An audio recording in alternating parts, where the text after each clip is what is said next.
ऋषिकेश, पवित्र गंगा का शहर, हिमालय की गोद में बसा यह स्थान शांति और धार्मिकता के लिए जाना जाता है। लेकिन इस शांत शहर के इर्द गिर्द घने जंगल एक अलग ही कहानी कहते हैं। ये जंगल प्राचीन वृक्षों, अंधेरी गुफाओं और अज्ञात रास्तों से भरे हुए हैं। सदियों पुराने रहस्यों को अपने अंदर छुपाए हुए हैं। यहाँ की हवा में रहस्य की महक है, जो हर किसी को अपनी ओर खींचती है, खासकर उन लोगों को जो अज्ञात से पर्दा उठाने की हिम्मत रखते हैं। सूरज की सुनहरी किरणें ऊंचे ऊंचे पेड़ों से छनकर जमीन पर गिरती हैं। हवा में एक अजीब सी खामोशी छाई हुई है, जैसे जंगल किसी रहस्य को छुपा रहा हो।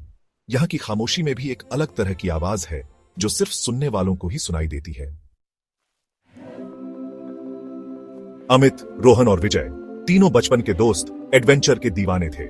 उनके लिए हर नया दिन एक नई चुनौती लेकर आता था। ऋषिकेश के जंगल की कहानियां सुनकर उनका मन रोमांच से भर गया। उन्होंने फैसला किया कि वे इस जंगल के रहस्यों को उजागर करेंगे, चाहे कुछ भी हो। यार सोचो, अगर हम किसी अनजान जगह को खोज निकालें तो, अमित ने उत्साह से कहा। हाँ यार, मजा आ जाएगा, रोहन ने सहमति जताई। लेकिन सुनो, लोग कहते हैं कि यह जंगल बहुत खतरनाक है, विजय ने चिंता जताते हुए कहा। अरे डरपोक, कब तक डर के साए में जियोगे, अमित ने हंसते हुए कहा।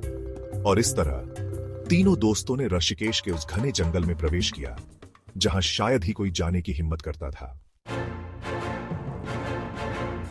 जैसे जैसे सूरज ढलने लगा, जंगल और भी डरावना होता गया। पेड़ों की छायाएं लंबी होती गईं और हवा में ठंडक घुलने लगी। चारों ओर एक अजीब सी फुसफुसाहट गूंज रही थी, जैसे कोई उन्हें घूर रहा हो। झाड़ियों में हर आहट पर उनका दिल जोर से धड़कने लगता। तुम्हें वो आवाज सुनाई दी? रोहन ने धीरे से पूछा।